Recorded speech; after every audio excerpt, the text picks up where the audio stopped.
Music makes the world go round. Welcome to night 3, Revival. Elegant simplicity. It's about songs, it's about camaraderie, it's about the audience. I'll give you the question. Mm-hmm. If you had to describe Deadman in one word, what would it be? One word. Alive.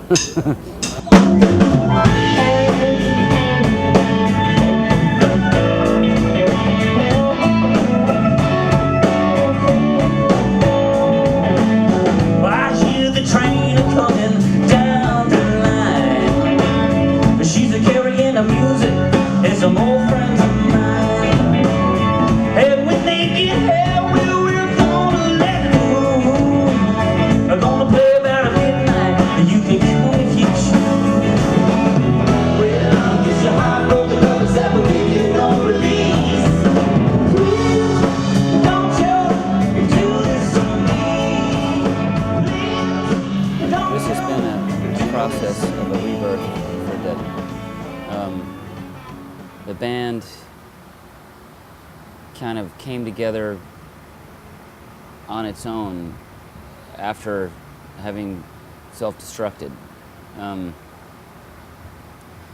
And I was at a place where I had the catalog and I had the songs, and the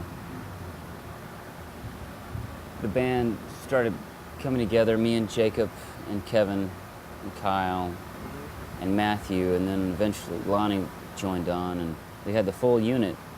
We got a residency at this place called the Saxon Pub, which is a songwriter's room in Austin. And we got it at Tuesday at midnight. It was like pretty crummy, you know? But we were like, well, it's cool, we can play or whatever.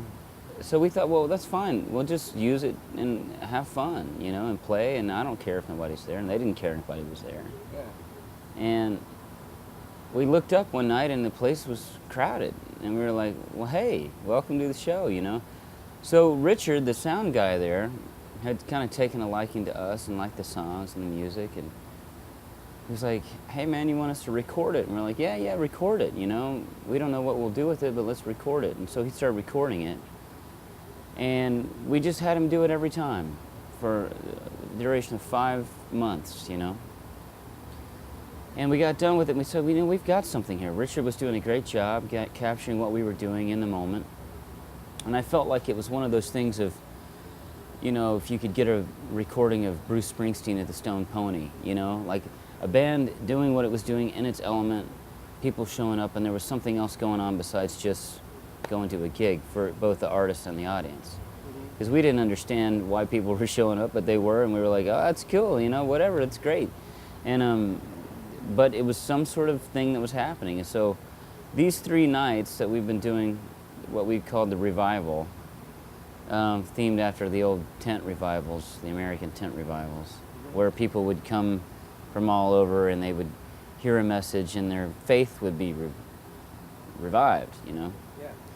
And that's kind of what's happening with the band and with music. And so we chose that theme to release a series of recordings that were done in that venue over the last 5 months of 2009, 2010. He was standing there holding my keys in his hand. He said, you think you can get away? Well, don't you know that you stretched me, babe? And I said I would never accept such fate. And I had no time to hesitate. I said, I had no time to hesitate. Touch is up to us. The human touch is whether we go into a venue, no matter how big or small, and make sure that we're looking at them and not vice versa. It's a conversation. It's not the other way around. It's not come look at us. It's definitely mutual. I kind of want people to feel like they're at home when they're at the show, whether it's a lot of people or just a few amount of people, that they feel included and that they're a part of it. And so I guess that would be the agenda, you know, wherever we are, is to just kind of break down the whole, hey, you've come to see a spectacle. I mean, we give a show, but it wouldn't be the same if the audience was, you know, not responding or not involved, you know. And not with applause, but with general concern and push and pull with conversation with them. So I think what you saw last night is just us talking back and saying, hey, what do you think? And, you know, it's like you'd be with any of your friends. You know. Thanks everyone for being troopers and coming out on the third night. It's like family night tonight, right? And I hope everybody got some food back there, because there's food if you didn't know. Food and CDs and LPs. And Shyla's white chili, which is fantastic. If you haven't had it, she's very good. So I think there's a little bit left. Anyway, this is the intro music. It's like I said, that goes back to that idea of blurring the lines between the stage and the audience, where you feel that